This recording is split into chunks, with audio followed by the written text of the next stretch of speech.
આજે ચૈત્ર સુદ તીજ ગુરુવાર 11/4/2024 વર્ષ છે. વચનામૃત પ્રથમનું 36મું છે.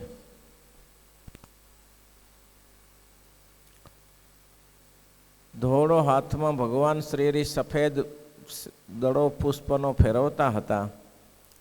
એવા થકા ભક્તજનના મુખારવિંદની અંદર બિરાજમાન હતા.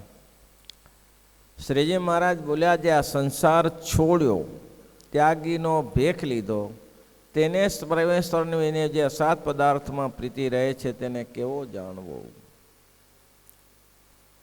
બધું છોડીને અહીંયા આવ્યા અને અહીં આવ્યા પછી લોચો રહે કે આ વસ્તુ આમ ને આ વસ્તુ આમ, આ વસ્તુ વગર મને ન ચાલે, આના વગર નહીં અનુકૂળ આવે.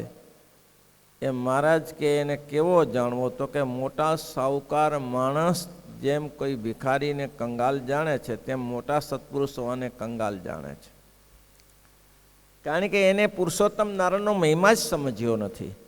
ભગવાન જેવા મળ્યા છે તેઓ સમજ્યો નથી. એક સરસ ઉદાહરણ છે. બિંદિસાર એટલે આપણે જાણીએ છીએ ચંદ્રગુપ્તનો છોકરો. એ પોતાનું શાસન સમ્રાટ હતો, મગધ સમ્રાટ હતો. સવારમાં વહેલી સવારે કાચો સૂર્ય હશે અને ફરવા નીકળ્યા. ત્યાં ફરતા ફરતા સામે એક જુવાન સંન્યાસી મળ્યા. જુવાન સંન્યાસી જોયા એટલે બિંદિસાર એને સામે જઈને આદર પ્રણામ કર્યા.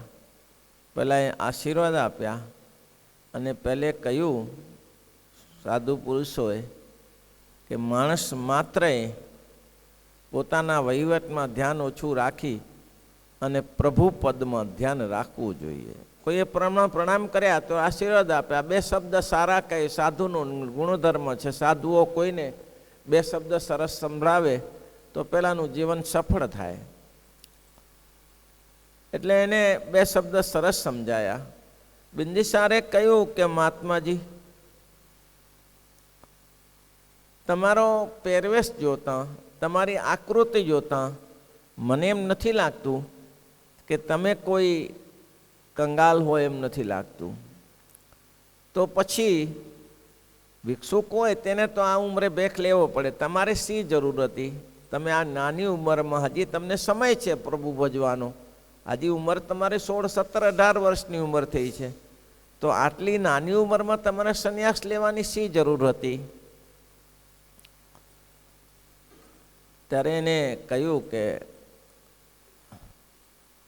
આમ તો જરૂર નથી, પણ પ્રસંગ જ ઊભું કરે છે. તો કે તમે જો મારી પાસે આવશો તો હું તમને પૂરી સુવિધા આપીશું. ત્યારે એને સંન્યાસી એમ કહ્યું કે તમે પોતાની જાતને પૂછો, તમે તમારી જાતને પૂછો કે પૂર્ણ સુરક્ષિત છો? તમે પૂર્ણ સુરક્ષિત છો? તમે તમારી જાતને જ પૂછો કે તમે સુરક્ષિત છો કે નહીં. બિંદિસારે કહ્યું કે સંન્યાસીજી, આપને મારું મને ખબર નહીં હોય, હું મગધ સમ્રાટ છું. તમે કયો તમને જો કે મારી પાસે જે જરૂરિયાત છે તે આ છે. હું બીમાર પડ્યો, શરીરમાં આધિવ્યાધિ બહુ વધી ગઈ. હવે આ મરવું કે ન મરે એવી તૈયારીમાં હતો. ઘણા ઉપાયો કર્યા પણ મારી માંદગી દૂર ના થઈ. હું હવે એમ થતું હતું કે હવે આ શરીરથી હું લાંબુ ખેંચી નહીં શકું. ઘણા ઉપાયો વૈદ્યો, હું પણ એક તમારા જેવો રાજવી કુટુંબનો જ યુવરાજ છું. હું પણ એક રાજવીનો જ છોકરો છું. પણ કોઈ ઉપાય ચાલ્યો નહીં. તેવામાં એક સંન્યાસી આવ્યા, સાધુ પુરુષો આવ્યા. અને સાધુ પુરુષોએ કહ્યું કે તમે જો ઈચ્છો તો હું તમારું તદ્દન દુઃખ દૂર કરી શકું છું. તો કે એમ? તો કે હા, તો તમે મને સુખ્યો કરી શકો? હું તો એગ્રી છું. તો કે એમ નહીં થાય. તો તમારે એના માટે સંન્યાસ લેવો પડે, સાધુ થવું પડે. અને તમારી તૈયારી હોય તો હું તૈયાર છું. ત્યારે પહેલાં એ વિચાર્યું કે આમાં શું સુખ છે? ત્યારે આ મરવાની તણી ઉપર છીએ. આના કરતાં તો સંન્યાસીમાં રહીને જો સુખીથી રહેવાતું હોય તો એમાં રહેવાય. એટલે એને કહ્યું કે હું સંન્યાસ લેવા તૈયાર છું. તો કે એમ નહીં, ઊભા થઈને મને ચરણ સ્પર્શ કરી પગ પકડીને એમ પ્રતિજ્ઞા કરો કે હું સંન્યાસ લઈશ. એટલે કે હું ઊભો થયો, મથીને ઊભો થયો, મારી ઊભું થવાની સ્વસ્થતા નથી, અને એના ચરણ પકડીને કહ્યું હું સંન્યાસ લઈશ. એ જ ઘડીએ રાજા બિંદુસાર, એ જ ઘડીએ ગમે તો કરામત જાણો કે ગમે તે જાણો, તે જ ઘડીએ મારું દુઃખ દૂર થઈ ગયું અને હું સ્વસ્થ થઈ ગયો. અને મેં વિચાર્યું કે આમાં જે સુખ છે એ બ્રહ્માંડમાં સુખ નથી. એને મારું દુઃખ દૂર કર્યું અને હું એ સંન્યાસીની સાથે ચાલ્યો. મેં એને ગુરુ દીક્ષા લીધી અને હું સંન્યાસમાં ફરું છું. બોલો, તમે આ કરી શકો છો? દુઃખ માત્ર ટાળી શકો છો? તમે જ પોતે કાળના કોડિયા થઈને ફરો છો. મારા દુઃખને ક્યાંથી ટાળવાના હતા? તમારા ઉપર કાળ બેઠો છે, તમે પોતે તમારી જાતને રક્ષણ કરવા શક્ય નથી, તો મારું રક્ષણ ક્યાંથી કરી શકશો? એ રક્ષણ એક પુરુષોત્તમ નારાયણ જ કરી શકે છે, એના સિવાય બીજો કોઈ કરતો. આને કારણ કે આને એવો મહિમા સમજાણો, બિંદીસારને એ મહિમા સમજાણો નથી. અને આ સંન્યાસીને પુરુષોત્તમ નારાયણ ભગવાનનો મહિમા સમજાણો. જે તાકાત પુરુષોત્તમ નારાયણમાં છે એ તાકાત રાજ્યમાં નથી, સંપત્તિમાં નથી. સંપત્તિથી કંઈ ન થઈ શકે. સંપ્રદાયમાં અનેક એવા દ્રષ્ટાંતો છે કે જેને આવી પીઠવાજાળના કરશન લુહાર, જેને સાચી સંપત્તિ માની કે ભગવાનના ધામમાં સુખ છે, ભગવાનની પાસે જ સુખ છે, આ સુખ છે એ નાશવંતને તુચ્છ. એના માટે વચનામૃત છે કે સાધુ થયા પછી સારા સારા પદાર્થ ભેગા કરી રાખે અને સારા સારા પદાર્થની ઈચ્છા રાખે, તેને કંગાલ જાણવો. જેમ કોઈ ઉકરડામાંથી દાણા વીણી ખાતો હોય તેને મોટા સાહુકાર એમ સમજે કે કંગાલ છે, તેમ આને પણ કંગાલ જાણવો. કેમ? તો કે એને પાપ કર્યા હશે ને ખાવા નહીં મળતું. બોલો, પીઠવાજાળ પછી આવ્યા, પેલા તુલતુલા એવા ગામમાં રહેતા હતા. ત્યાંથી એને હોળીનો ફાગ ચાલે, હોળીનો સમય, ત્યારે ગામમાં ચૌદસિયાનો કંઈ ખામી નહીં હોતી.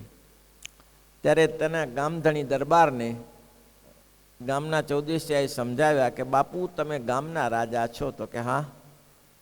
આ ગામમાં તમારા બધાય વચન માને? તો કે માનવું જ પડે ને, કારણ કે હું એનું ભરણ પોષણ કરું છું. બધી વાત સાચી બાપુ, પણ તમે બધું કહી શકો કે એક એવી વ્યક્તિ હોય કે તમારું ના પણ માને? તો કે ના. ના કેમ માને?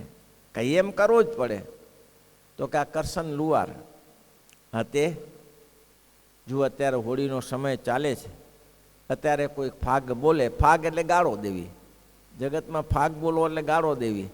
ફાગ બોલે તો કોઈને અઘરું ના લાગે, ખોટું ના લાગે.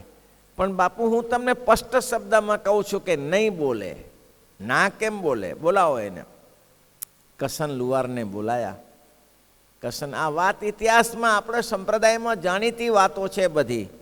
કરશન લુહારને બોલાયા. એને કહ્યું, કરશન, તો કે હા, આજે હોળીનો ફાગ છે, હા આવું વરસ છે, તો થોડો ફાગ બોલી લેવો. એટલે બાપુ, ગમે તે આજે તો અપશબ્દ બોલે તો મને બોલશો તો હું પણ એમાં તમારા સામે વિરોધ ના ઉઠાવું. હા, તો બાપુ એ વાત સાચી, પણ એ તો હું ના બોલી શકું એમ. તો કે કેમ ના બોલી શકો? કે જેની પાસે જે વસ્તુ જ નથી એનો વેપાર ક્યાંથી કરી શકશે? મારી પાસે આ ગાળોનો વેપાર જ નથી, તો હું એ વસ્તુ ક્યાંથી કરી શકું? આપ કહેતા હો તો મારી પાસે 2-3 કીર્તનો હોય, એ હું તમને સંભળાવી લઉં, બાકી આ વસ્તુ મારાથી નહીં બની શકે. બાપુ કે કોની સામે બોલો છો? બાપા, કોઈની સામે. જો 2 ગાળ બોલીશ તો 5 મણ બાજરી આપીશ. તો કે બાપુ, 5 મણ નહીં, તમે 10 મણ પણ આપી શકો છો. તમારી પાસે જે છે એ તમે આપી શકો પ્રજાને, એ આપણી ઉદારતા છે. પણ મારી પાસે એ વસ્તુ નથી, હું ક્યાંથી આપી શકીશ? નહીં થાય તો કે નહીં થાય, નહીં થાય તો કે નહીં થાય, હજી વિચારી લેજો. તો કે હા બાપુ, નહીં કરી શકું, ગાળ નહીં બોલી શકું. નહીં બોલો? તો કે ના, પહેરેલે કપડે ભાગવું પડશે, પહેરેલે કપડે ઘરોશ્રી લેવા નહીં રહેવાય. ભલે મહારાજ, આપ જેમ રાજી રહો તે. રાજી નહીં, અત્યારે નીકળવું પડશે. બહુ સરસ કરશન લુહારે કહ્યું કે મહારાજ અહીંથી તો તમારે ખાલી ગામમાંથી નીકળવું પડશે ને, અને ગામ છોડવું પડશે. પણ જો અક્ષરાધિપતિ અનંત કોટી બ્રહ્માંડના રાજાને રાજી કરું ને, નારાજ કરું ને, તો આ બ્રહ્માંડ છોડવું પડે એટલું નહીં, અંતે મને અક્ષરધામમાં વાસ ન મળે, અક્ષરધામ છોડવું પડે. એના કરતાં આ છોડવું શું ખોટું? બાપુ કહેતા હો તો ગામ છોડી દઉં, બાકી નહીં છૂટે મારાથી. બોલો શું પરિણામ આવ્યું? પરિણામ શું આવ્યું? અને પહેરેલે કપડે પીઠવા જાડ જવું પડ્યું, ગામ તળાજુ છોડવું પડ્યું. પણ જરાય ચિંતા કરી? એટલી સહેલી વાત નથી ઊભે કપડે નીકળી જવું, કંઈ સરળતા નથી. પણ જેને મહામાલ માન્યો છે તેને, એટલા માટે કહે છે સુખ પામી રે સખે સુખ પામી, સુખ પામી રે સખે. હું તો સામળિયાને શરણે જાતા, સામળિયાને શરણે જાતા સુખ પામી. હું તો સામળી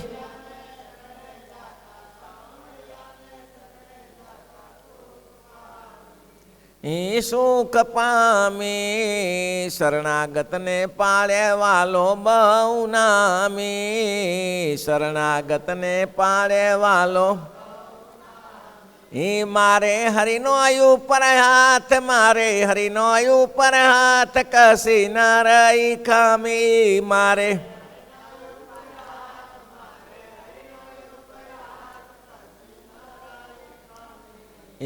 સુખ પામી, સુખ પામી રે સકીશું.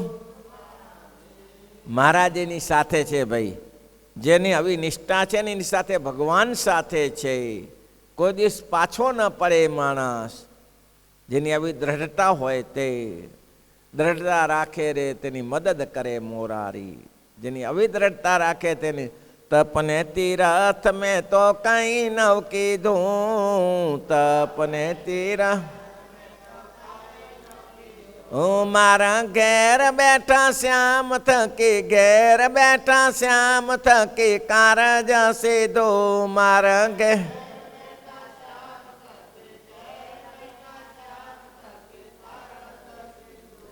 હું સુખ પામી રે શકીશું. સંપત વિપત સર્વે સપનું કાવે, સંપત વિપત સર્વે.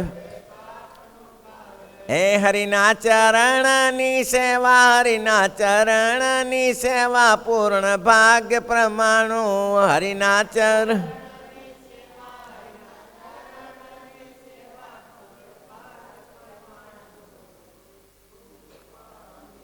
ઉપસંહારમાં મુક્તાનંદ સ્વામીની સરસ કરી. મુક્તાનંદ કહે હરિહરિજનની ગતિ છે ન્યારી, મુક્તાનંદ કહે હરિહરિજનની. તેને દેહ અદર્શી દેખે, તેને દેહ અદર્શી દેખે પોતા જેવા સંસારી. તેને દેહ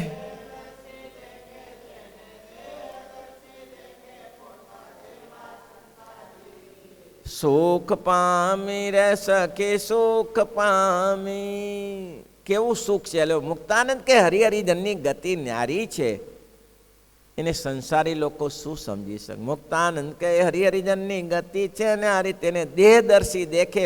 હવે એ દરબારને શી ખબર પડે કે આ ભગવાન ભજવામાં શું સુખ છે? એ કરશન લુહાર ભલે રોજી લોખંડ ઘડી ખાતો હોય, પણ એને પુરુષોત્તમ નારાયણનો જેવો મહિમા છે તેવો જાણ્યો હોય. મહારાજ એટલા માટે 18મા વચનામૃત કહે છે, ફાટેલ તૂટેલ ગોદડીવાળા 500 પરમહંસની સભા થઈ હોય, ત્યાં જ્યારે માણસ જાય છે ત્યારે અંતઃકરણ નિર્મળ થઈ જાય છે ને. થઈ કા સ્ત્રીઓ કરતી હોય, વેશ્યાઓ પણ દારૂના શીશા ભરીને પાતી હોય, પીતી હોય, ત્યાં કેવું મન હોય? તેમ હરિહરિજનની ગતિ ન્યારી છે, જગતના જીવની ગતિ સંસારી છે, અને ભગવાનના ભક્તની ગતિ તો ભગવાનમય છે. એને શું જાણી શકે? કરશન લુહારે કહ્યું કે બાપુ અહીં તો ગામ છોડવું પડે ને, એ પોસાય બાપુ.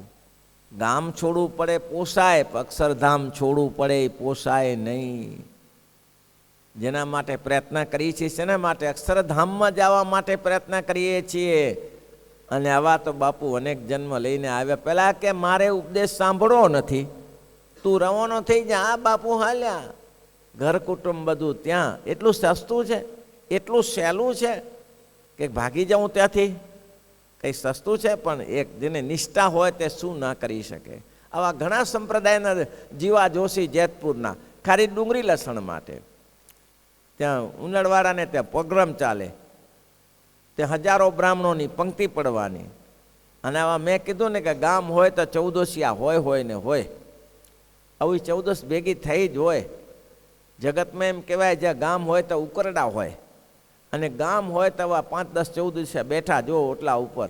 લોકોનું કેમ તોડવું એ જ એને આવડતું હોય, લોકોનું કેમ ઘર ભાંગવું એ જ આવડતું હોય, બીજું કંઈ સમજી ન શકે. આવા 14 તો જીવા જોશી શાંતિથી રહે. બહુ ભગવાન સ્વામિનારાયણના ચુસાશ્રિત જીવા જોશી હતા. પ્રભુનું ભજન કરે, હરિસ્મરણ કર્યા કરે, કોઈને કંઈ નડતા નથી. જીવા જોશી કોઈને નડતા નથી. બ્રાહ્મણોએ કહ્યું કે બાપુ બાપુ, તો કે હા આજે 84 તો થઈ નહીં? હા થઈને 84, પણ એક વસ્તુ ધ્યાન રાખો બાપુ, એક બ્રાહ્મણ ભૂખ્યો રહેશે તો તમારી 84 નહીં થાય હો. હે આજે કોણ ભૂખ્યો રહેશે? બધાને આમંત્રણ આપ્યું છે, મહારાજ એક ભૂખ્યો રહેશે. એ કોણ છે? એ છે, પણ મહારાજ કે આપણે જાહેર આમંત્રણ આપ્યું છે ને બધા 84માં બધાને જ ભોજનનું. મહારાજા આપે જાહેર આમંત્રણ આપ્યું છે, પણ એક માણસ નહીં આવે. એ કોણ છે? તો કે જીવા જોશી. નહીં આવે તો કે ના આવે. કેમ? એને શું તકલીફ છે? ના આવે બાપુ, તમારું ના ખાય, અમે તો તમારી રહીએ જ છીએ, અમે તો તમારા શરણાગત છીએ, તમે જેમ કહેશો તેમ કરીશું. પણ એ નહીં આવે. ના છે નો આવે? બોલાવો બોલાવો. હવે ઇતિહાસો લખ્યા છે ભાઈ, જેતપુરના જીવા જોશી નહીં કેમ આવે? બોલાવો. જીવા જોશીને બોલાયા. જીવા જોશી તો કે હા તમે પવિત્ર બ્રાહ્મણ છો? હા છું. આજે આપણે 84 છે, આખા 84માં બધા ભૂદેવો જમે અને તમારા જેવા એક બ્રાહ્મણ રહી જાય, એ તો નહીં અનુકૂળ આવે. તો માટે આજે જમી લો. પણ બાપુ મારે એવું હોય છે ને, હું બહારનું નથી જમતો. આ બહારનું જ છે, આપણું જ છે, ઘરનું જ છે. આ બધા બ્રાહ્મણો રસોઈ બનાવી છે. હા એ વાત સાચી, પણ હું તો જમવા નહીં જતો કોઈ જગ્યાએ. કંઈ નહીં, વાંધો નહીં, તમે જમવા ન જાઓ તો. પણ આજે તો તમારે જેને સાચી સંપત મનાણી હોય, સંસારીનું સુખડું જૂઠું આવે ને જાય, હરિનો અખંડ સોહાગ કદી કાળ ન ખાય, આવી જેને નિષ્ઠા થઈ હોય કે બસ ભગવાન સિવાય કંઈ જગતમાં વાલું નથી. અને સારમાં વસ્તુ સાર પરમાત્મા જ છે. આ જગત કોઈ સાર વસ્તુ નથી. એક ધ્યેય રાખો કે બસ ભગવાન રાજી કરી લેવા છે તો બધું આવશે. ભગવાન રાજી કરવાનો ધ્યેય રાખશો તો સંસારમાં તો સુખ દુઃખ તો આવવાનું જ છે. સુખ ને દુઃખ પરિવર્તન છે, એ તો બધું ચક્ર માર્યા જ કરશે. સુખાની છે દુઃખાની છે, સુખ ને દુઃખ આવે. પણ નક્કી રાખો ભગવાન ભજી લેવા છે. આ દેહ પાત્યામી, મોટા સંતો કહેતા દેહ પાત્યામી ને અર્થ સાધ્યામી, આ લક્ષ્ય રાખો. આ જગતનો વ્યવહાર પ્રધાન ન રાખો. વ્યવહાર તો સહેજે સહેજે થશે. ભગવાન તમારી સાથે છે તો વ્યવહારમાં તકલીફ નહીં પડે. લક્ષ્ય રાખો, ભગવાન ભજી લેવા છે, ભગવાન ભજી લેવા છે. જીવા જોશીએ કહી દીધું, મહાપ્રભુ એ નહીં શક્ય બની શકે. કેમ નહીં બની શકે? મહારાજ હું સ્વામિનારાયણનો આશ્રિત છું અને મેં વર્તમાન ધરાવ્યા છે ગુરુ પાસે.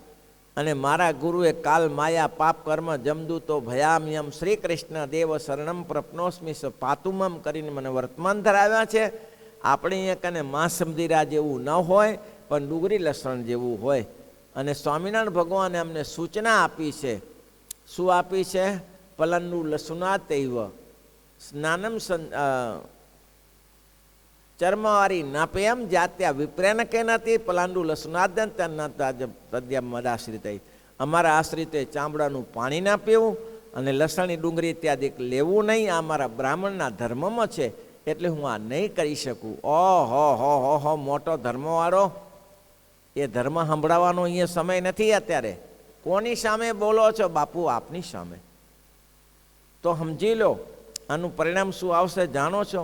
બાપુ જે આવે તે પરિણામ તો જે ઈશ્વર ઈચ્છાએ નક્કી કરેલું છે આવશે. તો તમારે અત્યારે જ ઘરોસ્ત્રી લઈને જેતપુરનું ઘર ખાલી કરવું પડશે. બાપુ કરી દઈશ. અત્યારે ને અત્યારે જેતપુરનો આવા કિસ્સાઓ થયા છે અને માણસ સુખેથી રહ્યા છે. આવા કટોકટીના સમયમાં આપણે તો મરી ગયા. કોઈ વસ્તુ આપણી પૂરી થાય ન થાય તો આપણે એવું થાય કે આ ખોટું થઈ ગયું, આમ થઈ ગયું, તેમ થઈ ગયું. પણ આની શું થયું હશે?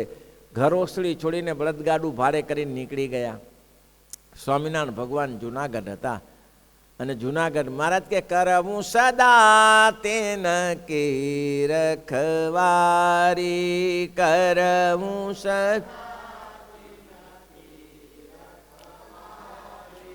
કરવું સદા તેન કી રખવારી, કરવું સદા તેન કી હે જેમી બાલક પાલઈ મહતારી, જેમી બાલક પાલઈ એવા ભક્તની રક્ષણ કરવાની જવાબદારી મારી છે મહારાજ. કે હું બેઠો છું હરિને ભજતા હજો કોઈની લાજ જતા નથી જાણી રે, હરિને ભજ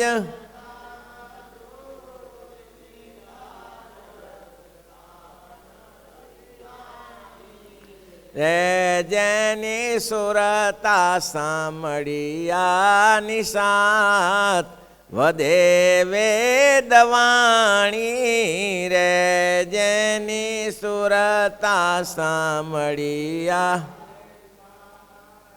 વધે વેદવાણી રે.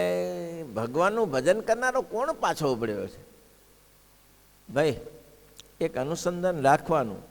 તેલ વગર ગાડી ના ચાલે અને ભગવાનનું ભજન વગર કોઈ કારખાના નથી ચાલતા. ભજન કરી લો તો પોતાને મેળે ભગવાન કે હું ચલાવીશ, તમારું ગાડું ચલાવીશ. જંગલમાં ચાલશે, જંગલમાં કામ કરો, જંગલમાં તમારું કામ ચાલશે. હું તમારી સાથે છું. ચાલે, ભગવાન બેઠા છે.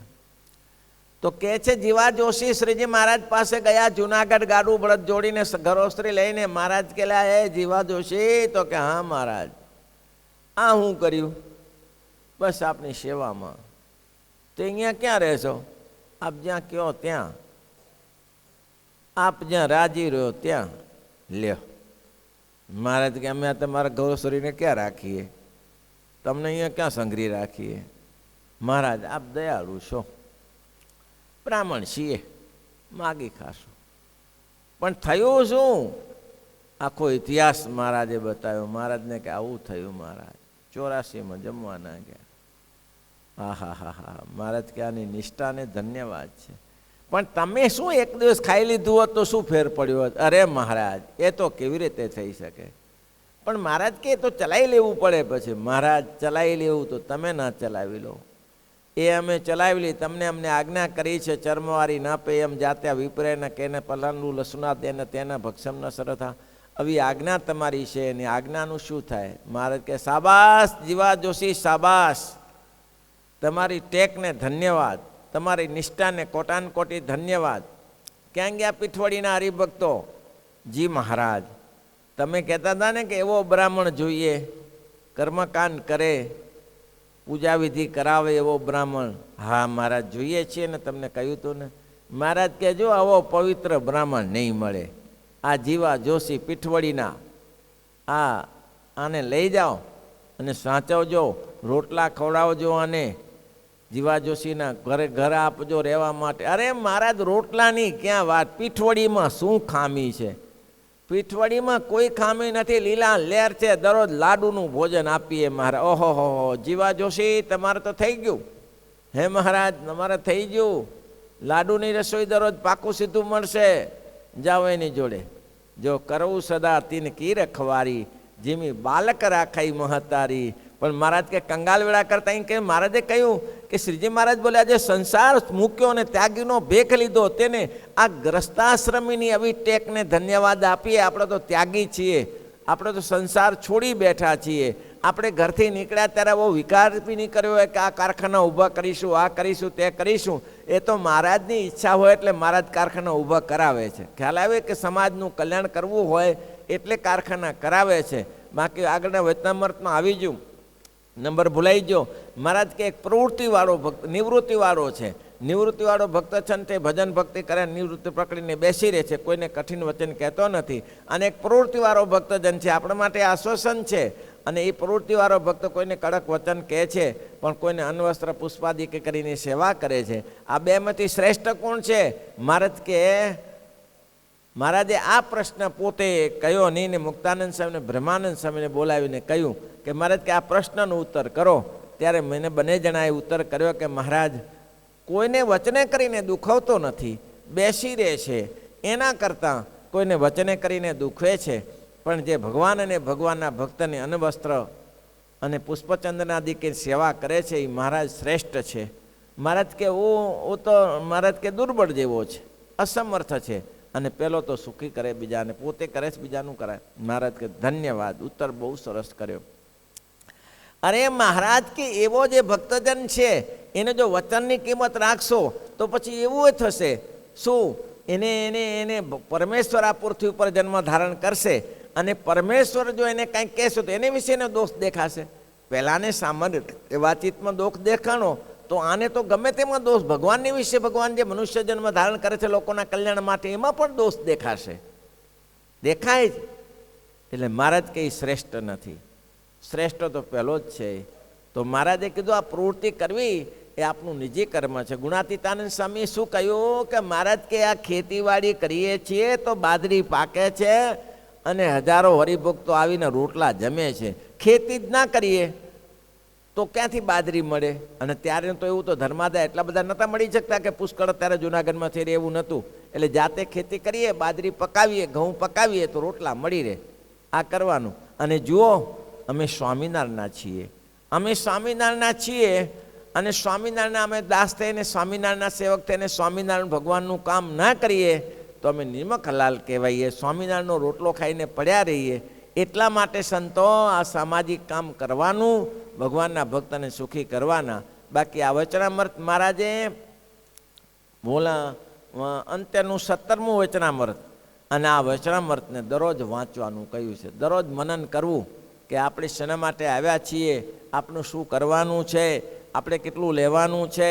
આ શરીરનું કંઈક લાંબુ કામ નહીં ચાલે, પૂર્ણ થઈ જશે. તે પહેલાં દેહ પાત્યામી અર્થ સાધ્યામી, દેહ પડતા પહેલાં આપણે ભગવાન સંબંધી કાર્ય કરી લેવું છે. દ્રઢ નિશ્ચય રાખવાનું કે સંસાર વ્યવહારમાં નહીં, ભજન ભક્તિનો બહુ કાળજી રાખવાની, બહુ જ ભક્તિ. એટલે મેં કીધું સંતોને તો 101 માળા કરી દેવી, ગ્રસ્તો ઉંમર જેટલી માળા કરે અને સંતોને 101 માળા કરવી દરરોજ. એમાં જ ભગવાન રાજી થાય. તે સિવાયની જન્મંગલના 21-25 પાઠ કરવા, એ જ ભગવાનને રાજી કરવાનું સાધન છે. શ્રીપતિમ શ્રીધરમ